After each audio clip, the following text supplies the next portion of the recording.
마틴 루터, 정교개혁가 마틴 루터는 말하기를 사도신경에 여러 대목이 있지만은 그 중에 죄를 사하여 주시는 것과 우리에게는 가장 중요한 항목이라고 말합니다. 왜 그럴까요? 우리는 하나님에 대한 고백을 합니다. 전능하사 천지를 만드신 하나님 아버지를 내가 믿사. 두 번째, 예수님에 대해서 고백합니다. 그 외아들 우리 주 예수 그리스도를 믿사오니 이는 성령으로 잉태하사 동정녀 마리아에게 나시고 본디오 빌라도에게 고난을 받아서 십자가에 못 박혀 죽으시고 장사하기 사흘 만에 죽은 자 가운데서 다시 살아나시며 하늘에 오르사 전능하신 하나님 우편에 앉아 계시다가 전으로서 산 자와 죽은 자를 심판하러 오시리라. 그리고 성령님에 대한 고백을 합니다. 성령을 믿사오며 거룩한 공회와 성도가 서로 교통하는 것과 다 성삼위에 대한 고백이었습니다. 그 다음에 나옵니다. 죄를 사하여 주시는 것과 이 모든 고백들은 모두 죄를 사하여 주시는 우리의 죄를 용서받는 일과 직결되어 있기 때문에 죄를 용서받았다는 확신을 고백하는 것은 우리 사도신경에서 가장 중요한 항목이다 이렇게 얘기를 하는 것 같습니다. 왜 죄사함을 받는 고백이 가장 중요한 고백일까요? 죄는 우리 모든 삶의 모든 문제의 뿌리이기 때문입니다. 죽음이 어떻게 생겼죠? 죄 때문에 들어왔습니다. 죄의 싹은 사망이요. 우리가 왜 병들게 되었죠? 죄 때문입니다. 죄가 병을 세상에 가져왔습니다. 우리가 왜 싸우죠? 죄 때문입니다. 창세기는 우리가 11장까지 매일 성경에서 묵상을 했습니다만은 창세기는 한 단어로 말하면 시작입니다. 두 기저로 말하면 죄의 시작 1장에서 11장, 구원의 시작 12장에서 50장. 죄에서 어떻게 구원받았는가? 죄는 어떻게 시작되었고 그 죄에서 우리가 어떻게 구원받는가? 창세기 전체의 메시지라고 말할 수 있습니다. 죄는 언제 시작되었는지 에덴 동산으로 거슬러 올라가야 그 설명이 가능합니다. 사회학자들은 가진 사람이 너무 많이 가졌기 때문에 죄가 시작되었고 가난한 자들을 압제하기 때문에 죄가 시작되었다고 말합니다. 심리학자들은 마음속에 어려서부터 받은 상처 때문에 죄가 시작되었다고 말합니다. 그렇지 않습니다. 죄는 타고난 것입니다. 여러분이 죄를 지을 수밖에 없는 이유는 죄에 대한 유혹이 너무 커서가 아니고 여러분이 죄인의 자식으로 태어났기 때문입니다. 여러분과 제 속에는 죄의 DNA가 타고 흐릅니다. 우리가 죄를 지을 수밖에 없는 이유는 우리가 중력에 매여 있는 물체처럼 죄로 향하도록 우리의 근본 체질이 타고 흐르기 때문입니다. 언제 그렇게 시작되었을까요? 우리 아버지로부터. 우리 아버지는 어떻게 그렇게 되었을까요? 우리 할아버지로부터 물려받았습니다. 우리 할아버지는 어떻게 그런 죄악된 성향을 물려받으셨을까요? 우리 증조 할아버지부터입니다. 우리 증조 할아버지는 어디서 그런 걸 얻으셨을까요? 고조 할아버지부터입니다. 이렇게 계속 따져 올라가면 제일 끝에 가다는 할아버지 이름이 있는데 바로 아담 할아버지와 하와 할머니입니다.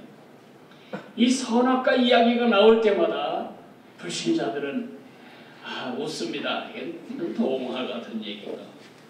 신자들도 이렇게 헷갈립니다. 선악과 만들지 말지. 병 주고 약 주는 거지. 아예 그걸 안 만들었으면 예수님 십자가에 죽을 일도 없지 않았을까. 뭐 때문에 병 주고 약 주는 식의 선악과는 만들어 놓고 죄 짓게 만들어 놓고 죄 지으니까 또 예수님 보내주시고 이건 필요한 프로세스를 우리 하나님은 왜 그렇게 하셨을까? 그렇지 않습니다. 선악과는 아주 옛날의 이야기가 아니고 바로 오늘의 이야기이기도 하기 때문입니다. 선악과는 하나님이 실수로 만든 것이 아닙니다. 선악과는 두 가지 의미로 해석해야만 됩니다. 첫째로는 자유의지, 두 번째 자기 자리. 선악과는 모든 피조물 중에 인간에 대한 하나님의 특별한 예우입니다. 나무는 심으면 그 자리에서 자라야 합니다. 기러기는 하나님이 넣어주신 프로그램대로 날아다니다 죽습니다. 모든 자연 만물에게는 자유의지가 없습니다. 우리 인간에게는 나를 지으신 창조주까지 배척할 수 있을 정도의 완벽한 자유의지를 주셨다는 것을 입증할 방법이 선악과입니다. 하나님은 우리가 태엽가만 하면 가다가 태엽 다 풀리면 서는 시계같이 로봇같이 우리를 만들지 않으셨습니다.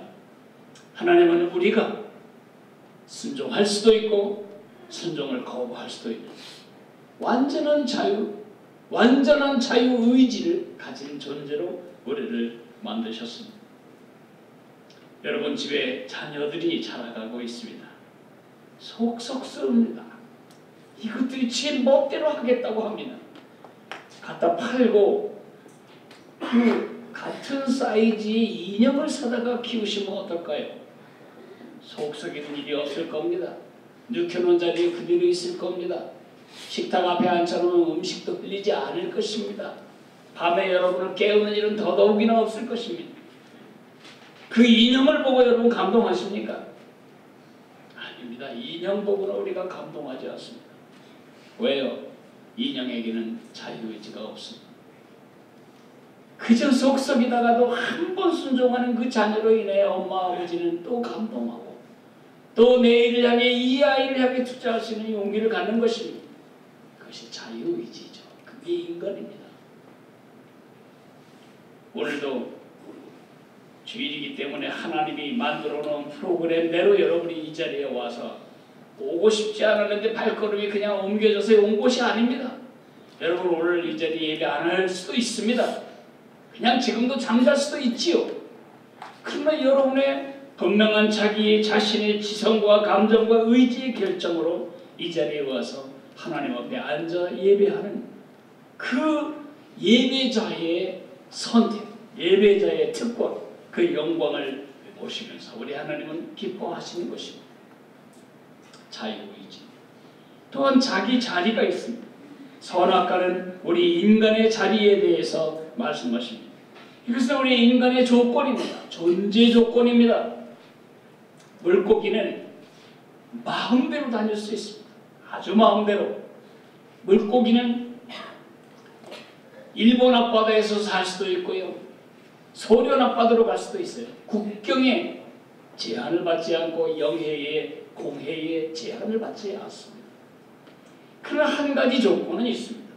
물고기가 물에서 떠나면 그것은 죽음입니다.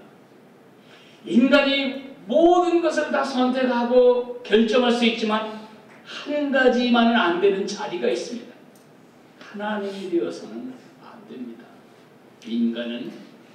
인간을 지으신 하나님의 피조물로서 하나님과 함께 하나님을 통하여 하나님을 위하여 사는 한 가지 조건 안에서만 행복할 수 있고 그렇게 할 때만 생명을 누릴 수가 있는 것입니다.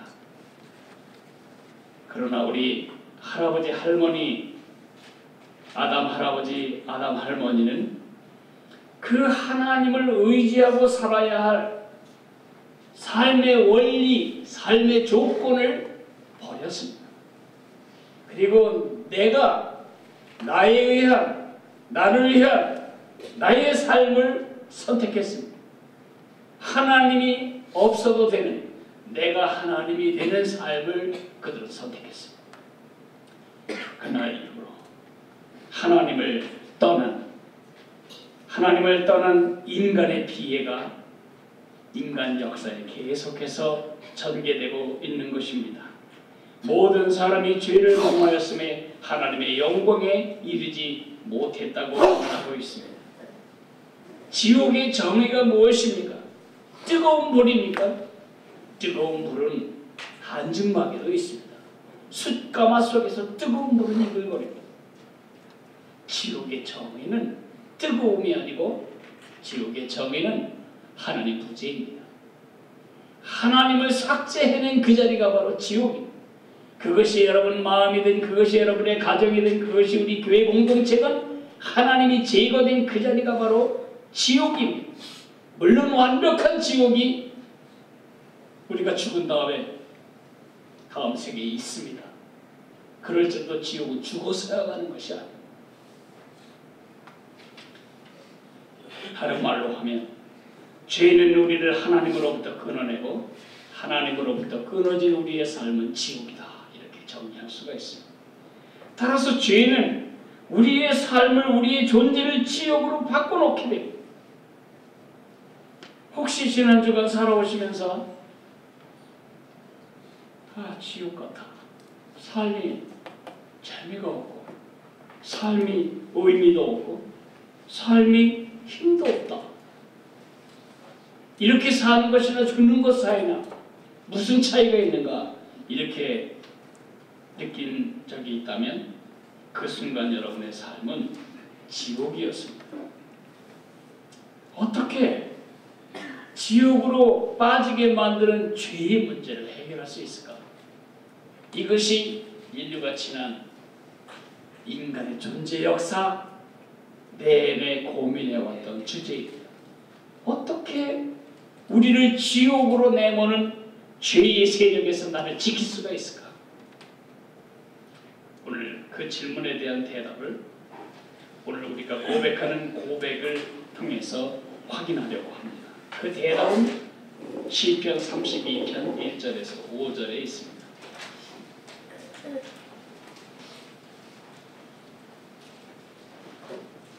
시편 32편 1절에서 5절을 우리 같이 읽겠습니다. 허물의 사함을 받고 자신의 죄가 가려진 자는 복이 있도다. 마음에 간사함이 없고 여호와께 정죄를 당하지 아니하는 자는 복이 있도다. 내가 입을 열지 아니할 때에 종일 신음함으로 내 뼈가 철하였도다. 죄의 손이 죄하로 나를 누르시오니 내 진액이 빠져서 여름 가뭄에 마름같이 되었나이다. 셀라. 내가 이르기를 내 허물을 여호와께 자복하리라 하고 주께 내 죄를 아뢰고 내 죄악을 숨기지 아니하였더니 곧 주께서 내 죄악을 사하셨나이다. 셀라. 이 셀라라는 말은 음악적 기호죠. 잠깐 스톱, 잠깐 휴지, 포즈, 잠깐 쉬어.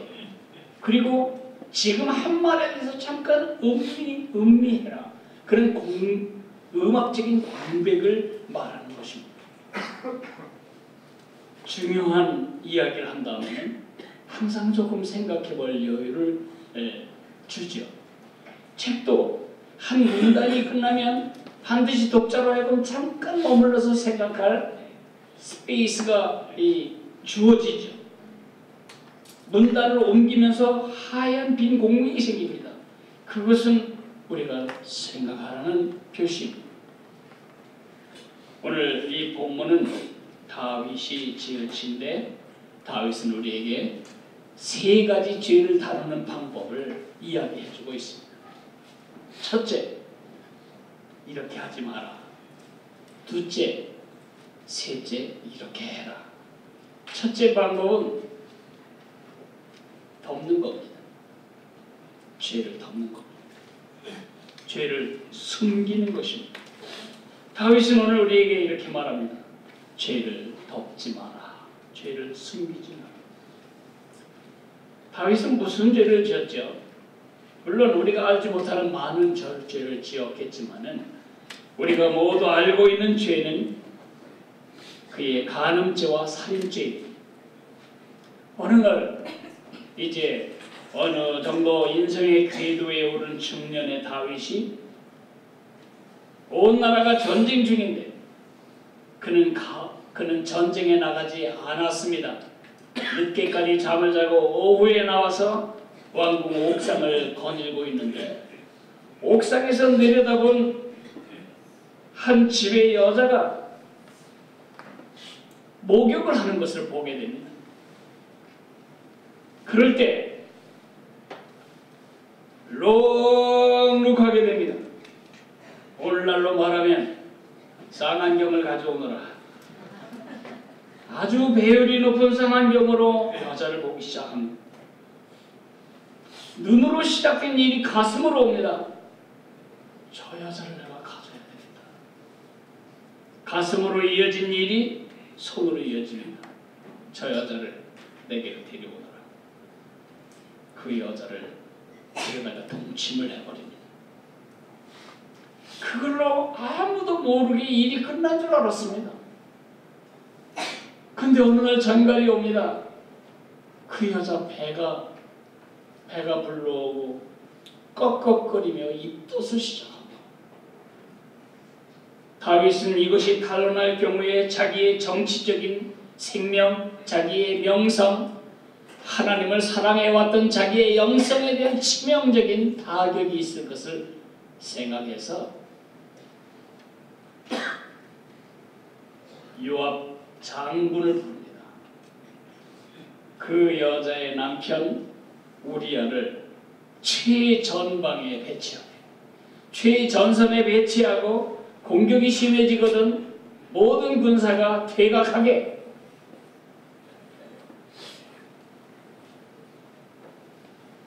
그런데 전쟁에 나갔는데 과연 그는 죽었습니다. 죽었을 때 다윗은 이렇게 말합니다. 참 안됐네. 어떡하겠나. 화살이 뭐 사람 골라 맞히나. 전사했구만. 이렇게 다 끝난 줄 알았습니다. 그렇게 하고 약 1년 동안 그 죄의 씨가 세상 바깥으로 나올 때까지 근 1년 동안을 그는 죄를 당했습니다. 철저하게 숨겼습니다. 아마 보통 때보다 더 위험있게 옷을 차려입고 왕자에 앉았을 것입니다. 보통 때보다 더 거룩한 척하며 성경을 읽었을 것입니다. 보통 때보다 더 근엄하게 국정을 펴는 척했을 것입니다. 그러나 그의 눈이 멀어버렸습니다. 말씀을 읽어도 말씀이 들어오지 않습니다. 하늘나라가 보이지 않습니다. 하나님이 보이지 않습니다. 귀가 멀어버립니다. 하나님의 음성이 들리지 않습니다. 사람들이 두세 사람씩 수근거리는 걸 보기만 해도 혹시 저것들이 나에 대해서 냄새를 맡고 저렇게 수근거리는 건 아닐까. 마음에 평안이 없습니다. 이것을 하나님은 다 보셨을 텐데 어찌 하나님이 1년이 되도록 아무 말씀 안 하시나. 그것이 마음에 불안하기도 했었을 것입니다. 하나님이 느껴지지도 않습니다. 입으로 하나님을 찬양하지만 그 찬양에 힘이 없습니다. 찬양이 지겹습니다.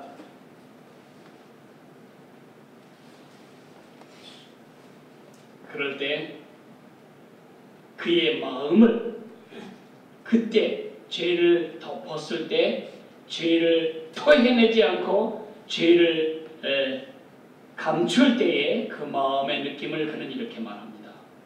3절 4절 내가 입을 열지 아니할 때에 내가 입을 열어 내 죄를 고백하지 아니하였을 때에는 종일 신음함으로 내 뼈가 쇠하였도다. 주의 손이 지하로 나를 누르시오니 내 진액이 빠져서 여름 가뭄에 마름같이 되었나이다. 이것을 유진 피에르슨이라고 하는 성경 번역가는 이렇게 번역을 하더군요. 주께서 나를 스펀지 물 먹은 스펀지 짜듯이 날 쥐어짜므로 내 진액이 내게서 빠져나갔습니다.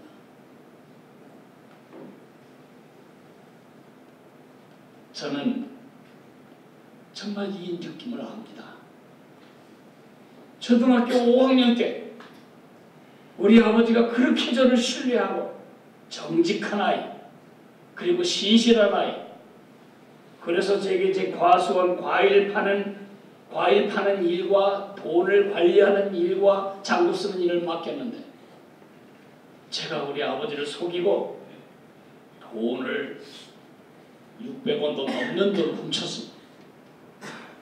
그 당시 복숭아가 5원 뭐 이럴 때 600원이라고 하는 건 아주 큰 돈이었습니다. 바람든 친척 형이 와서 남대문에 달러시계 하나 사준다고 해서 제가 훔치기 시작합니다. 서울 아이들은 유치원 아이들 시계를 차고 있다고 하는데 5학년씩이나 되는데 시계도 못 보냐? 그것이 자존심이 너무 상해서 제가 돈을 훔쳐서 시계를 사기로 결정을 했습니다. 우리 아버지 보고 사달라고 그래봤자 안 잡기 뻔하기 때문에 훔치기 시작합니다. 많이 팔린 날은 50원도 훔치고 그래서 돈을 주고 시계는 샀습니다. 시계는 얻었는데 문제는 기쁨이 없는 겁니다. 우리 아버지 눈을 쳐다볼 수가 없는 겁니다. 제 눈이. 왜요? 우리 아버지가 다 아는 것 같아요. 우리 아버지가 자꾸 장부를 열심히 보실 때마다 저는 마음에 장부 조작하니 이게 반드시 걸릴 것만 같은 이 마음의 불안감이 있습니다. 그래서 아버지와 점점 멀리 앉기 시작합니다. 밥도 같이 안 먹고 배부르다고 하고 뒤늦게 부엌에 가서 한 숟갈 떠먹고 저는 시계는 하나 얻었는데 많은 걸 잊어버렸습니다. 우리 아버지 신뢰도 잃어버렸고 우리 아버지와의 눈맞춤도 잊어버렸고 아버지와 앉아서 듣던 고사성어 얘기도 못 듣게 되었고 시계도 못 차고 다니는 겁니다. 그거 어디서 났냐고 물으면 또 다른 거짓말을 해야 되기 때문에 나무건 뒤에 시계 감춰놓고 매일 가서 하루 가서 한 번 자기나 보고 그런 시계를 내가 이걸 왜 이렇게 사모했는가. 제가 그 느낌을 압니다. 바로 그런 느낌이 죄를 지었을 때 여러분도 느끼는 동일한 느낌입니다. 그게 바로 지옥의 문화입니다. 지옥의 것은 그것의 완벽한 형태의 고통과 소외감과 죄책감 속에 시달리게 되는 것입니다. 상책은 뭐냐? 상책은 빨리 드러내야 합니다. 덮지 말고 들춰내야 합니다. 내가 덮으려고 할 때마다 하나님은 들춰낼 준비를 하시는 것입니다. 잠언 28장 13절에 자기 죄를 숨기는 자는 형통하지 못하지만 죄를 자복하고 버리는 자는 불쌍히 여김을 받으리라고 말씀하십니다. 혹시 지금 여기에 이 가슴이 하나님이 보이지 않을 정도로 영적인 미세먼지가 가득한 사람은 없습니까? 해야 할 일이 하나 있습니다. 자복하는 것입니다. 주님께 감춰놨던 걸 까내는 것입니다. 내가 안 까면 하나님이 들춰내서 다 까발리십니다. 우리가 지금 주변의 사람들을 보면 그냥 첫 판에 내가 잘못했습니다. 내가 그렇게 결정했습니다. 그러면 끝날 것을 그걸 어떻게 해서든지 조금이라도 덮기 위해서 이 덮어지지도 않을 작은 내 수단으로 덮으려고 애를 쓰다가 다 잃어버리는 수많은 경우들을 우리가 보게 되지요. 우린 자녀들에게 그렇게 하지 않습니다. 너 솔직히 말해. 솔직히 말하면 다 용서해 줄 거야. 그런데 너 속이면 두 대 더 맞아. 자녀들에게 우리가 그렇게 하면서 우리 하나님께는 어떻게 하면 한 자락이라도 조금 더 덮어보려고 기를 쓰는지. 그런 것만큼 지옥이 연장되고 그렇게 하는 것만큼 지옥의 미세먼지가 여러분의 심령을 뒤덮게 될 것입니다. 성경 일독을 해도 깨달은 건 아무것도 없을 것입니다. 죄는 눈을 멀게 하고 죄는 귀를 먹게 하고 죄의 음성이 들리지 않을 것입니다. 주님의 임재에 대한 느낌이 없을 것입니다. 죄를 덮지 마세요. 죄를 덮으면 지옥을 초대하는 것입니다. 여러분 마음속에. 그럼 어떻게 해야 되냐고요?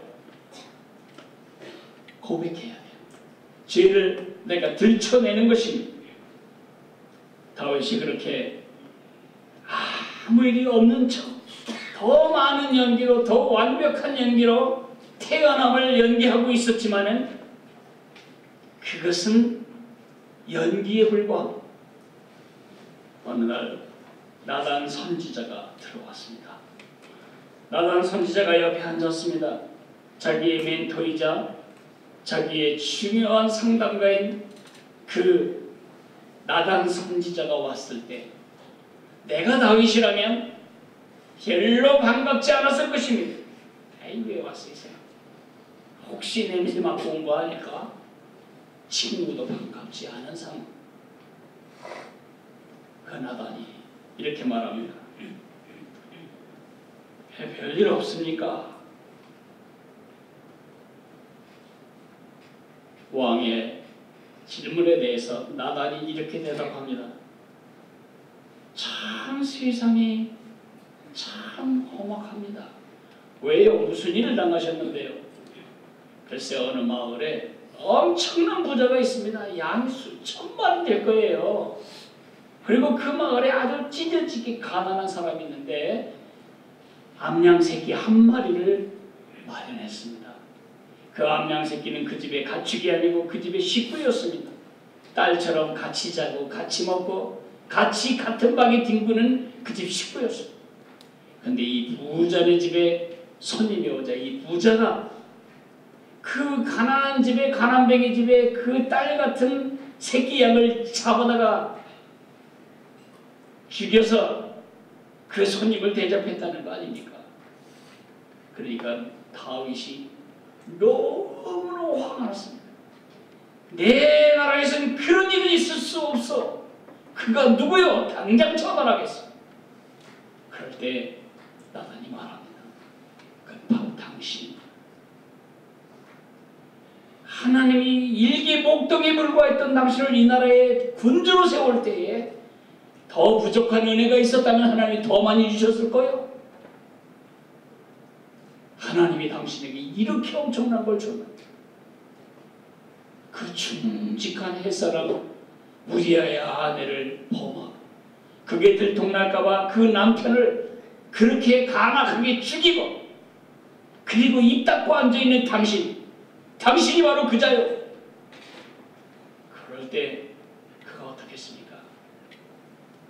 권총을 빼들고 입을 다물래 계속 떠들래 그랬을까요? 아닙니다. 다윗의 위대한 점이 이겁니다.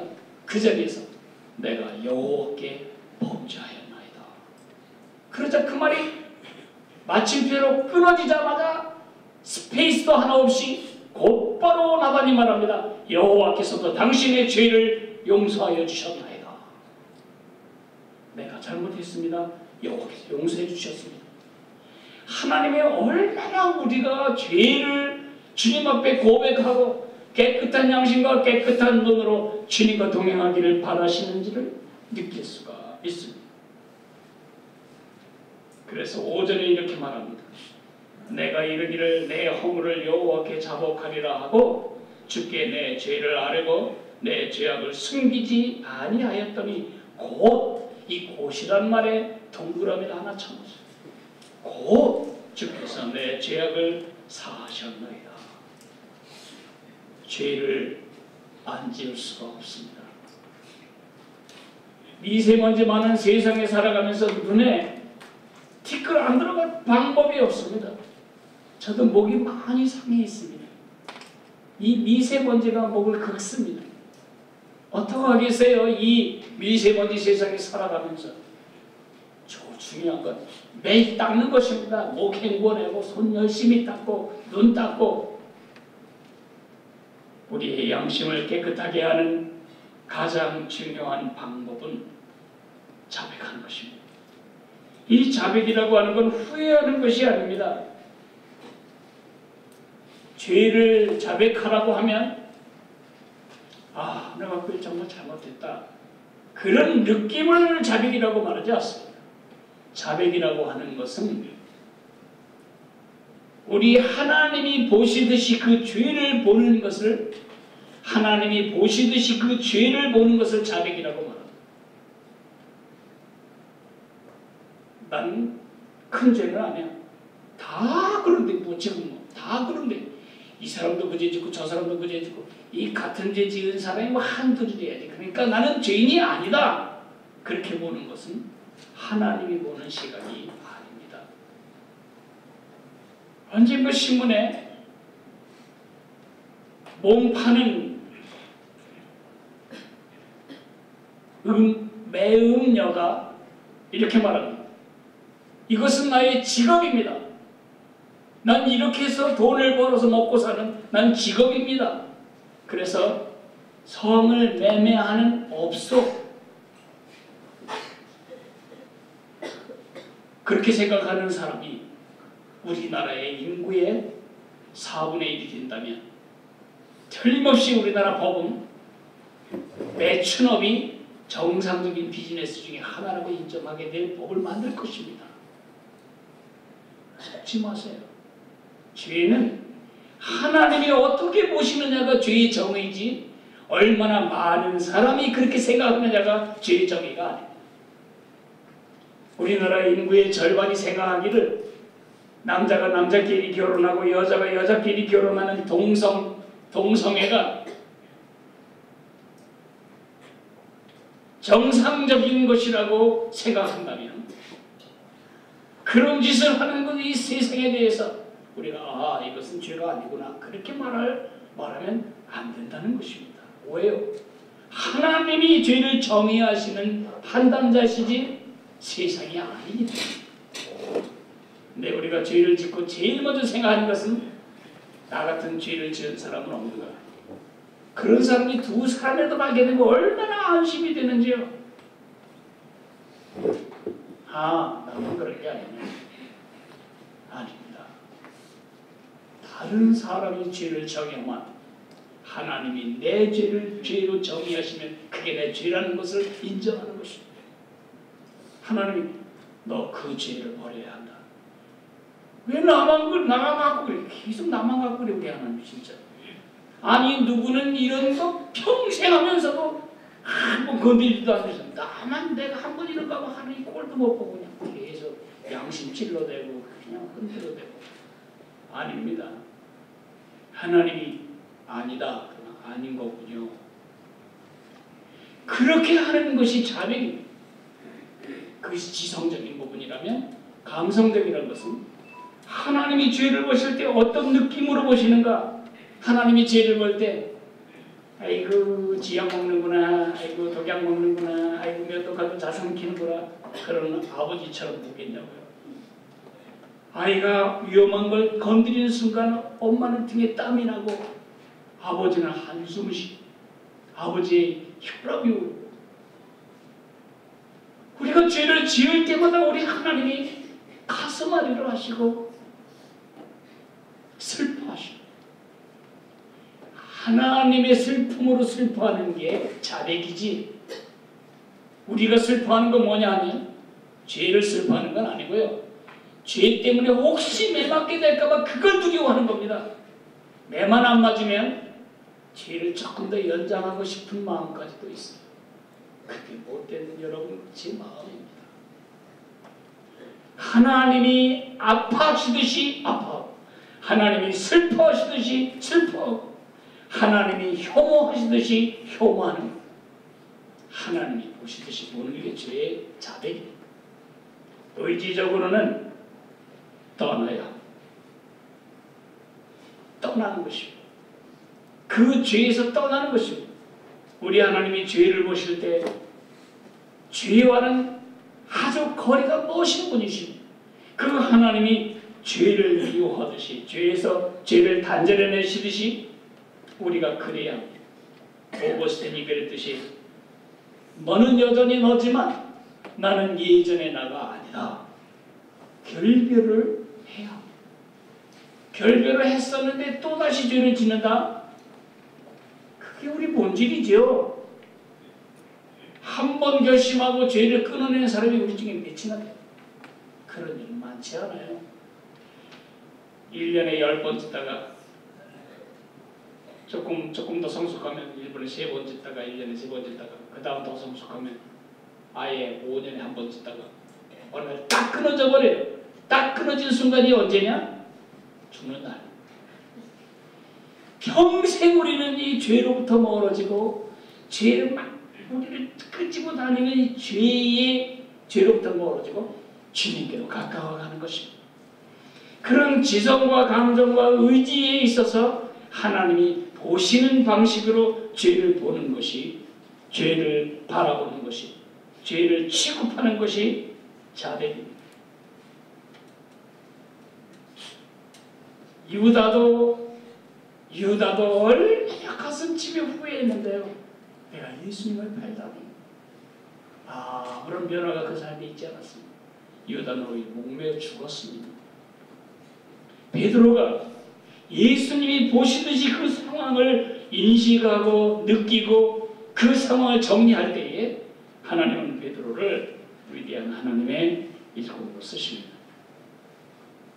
내가 죄를 덮으면 주님께서 내 죄를 들춰내시지만 내가 죄를 들춰내면 주께서 내 죄를 덮으십니다. 그거 아십니까? 예수님이 십자가에서 피를 흘려 돌아가셨습니다. 그 아들 예수의 피가 우리를 모든 죄에서 깨끗게 하실 것이요. 여러분, 지성소에는요 법궤가 있었습니다. 그 법궤를 한번 보실까요?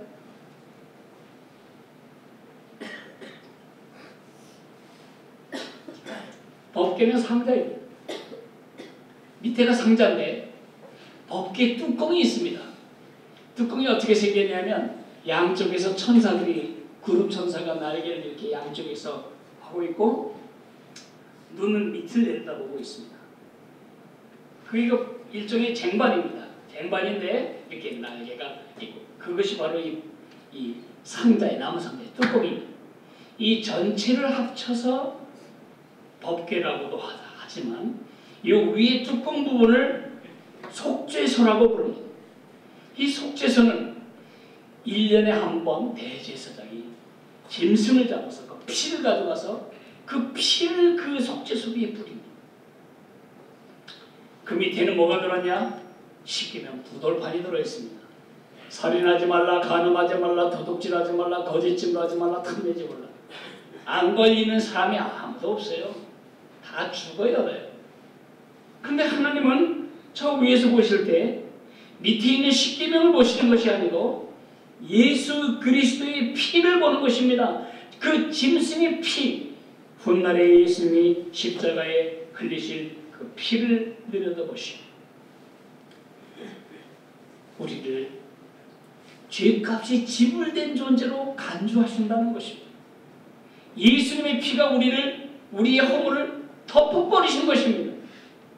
중요한 것, 그 예수님의 덮으시는 보혈의 능력을 신뢰하지 않는 것입니다. 그것 때문에 우리는 용서받지 못하는 것입니다. 만일 우리가 우리 죄를 자백하면 저는 미쁘시고 의로우사 우리 죄를 사하시며 모든 불의에서 우리를 깨끗하게 하실 것입니다. 나와 변론하자. 너희 죄가 주홍 같을지라도 눈같이 희게 될 것이요 양털같이 희게 될 것이다. 동이 서에서 먼 것처럼 너희 죄악을 멀리 옮기실 것이다. 너희의 죄를 발로 밟아 깊은 바다에 던지시겠다고 미가서 7장 19절에 말하고 있습니다. 히브리서 8장 12절에 너희들의 죄를 다시는 기억지도 않는다고 말씀하고 계십니다. 하나님은 수첩에 우리가 지었던 과거의 죄들을 다 기록해놓고 우리가 죄를 지을 때마다 또 그것들을 언급하시는 분이 아니십니다. 네가 그랬냐? 네가 진짜 그랬었냐? 우리 하나님 다 도말하십니다. 잊어버리십니다.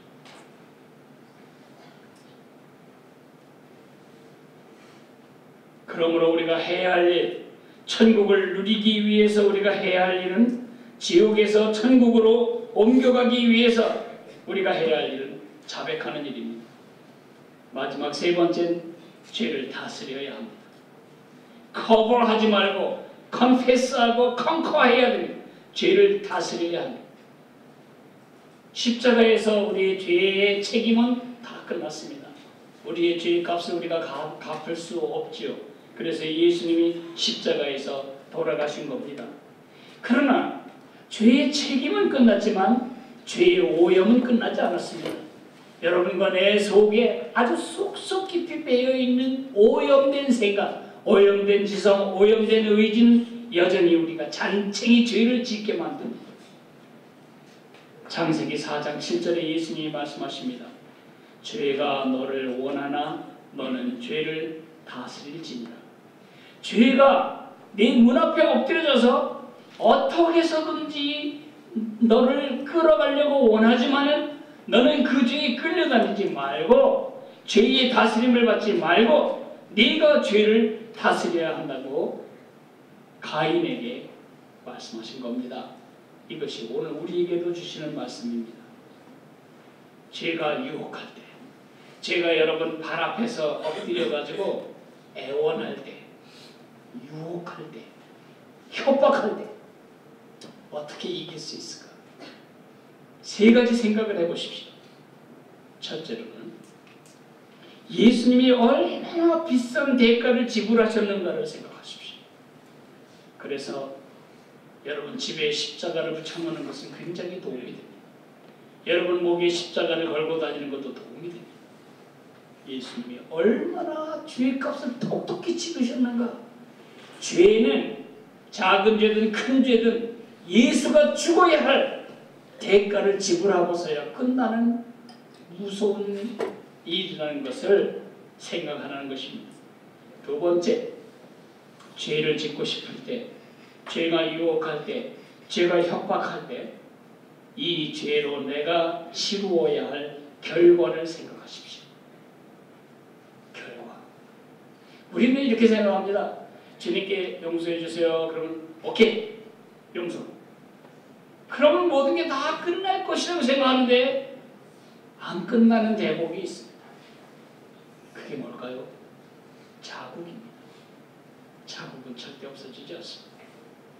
어렸을 때 벤 상처가 지금도 이 손가락에 남아있고, 어렸을 때 찢은 수술 자국이 지금도 몸에 남아있는 것처럼 지은 죄에 대한 결과는 우리가 감당해야 합니다. 사무엘하 11장에서 다윗이 그 죄를 지었습니다. 사무엘하 13장에서 책망을 받습니다. 사무엘하 13장에서 그 불륜의 씨가 죽습니다. 그 다음부터 사무엘하 끝까지는 정말 다윗이 얼굴을 들고 다닐 수 없는 수치스러운 일들의 연속입니다. 아들 압살롬에게 반역을 당해서 나라를 비워놓고 도망을 쳐야 했습니다. 아들은 아버지의 후궁들을 데리고 잠을 잡니다. 아들들이 반역을 일으킵니다. 아들들끼리 서로 죽입니다. 아들과 딸 사이에 물론 어머니가 다르지만 거기에 근친상간이 일어납니다. 사무엘하 13장 이후로는 차마 눈뜨고 볼 수 없는 다윗의 비참함이 계속 기록됩니다. 공부 안 하면 공부하는 거 용서해 주세요. 끝나지 않습니다. 성적 안 오릅니다.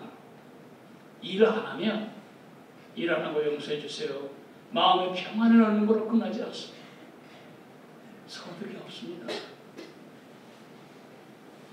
내가 성적인 범죄 지으면 주님은 용서하십니다. 자백합니다. 그러나 성병에 걸리는 일로부터 자유케 되는 것은 아닙니다. 나무에 못을 박았다가 뽑아보십시오. 못은 그 자리에 없을지라도 못이 박혔던 구멍은 있는 것입니다. 그것까지도 없는 것으로 생각하기 때문에 죄를 범상하게 도지는 것입니다. 결과, natural consequence. 내가 뭘 심느냐에 따라 심은 걸 거두는 원리는 죄의 용서에서 면제되는 대목이 아니에요. 심은 대로 거두는 것을 기억하십시오. 세 번째는 생각해야 할 것은 체험의 원리입니다. 내 힘으로는 죄를 이겨낼 수가 없습니다. 예수님만이 이겨낼 수 있습니다. 예수님을 사랑하는 마음으로 채우고 예수님을 경외하는 가슴으로 채울 때에만 죄가 여러분의 가슴에 후비고 들어올 공백이 없어집니다. 공백이는 없습니다. 뭘로가 채워집니다.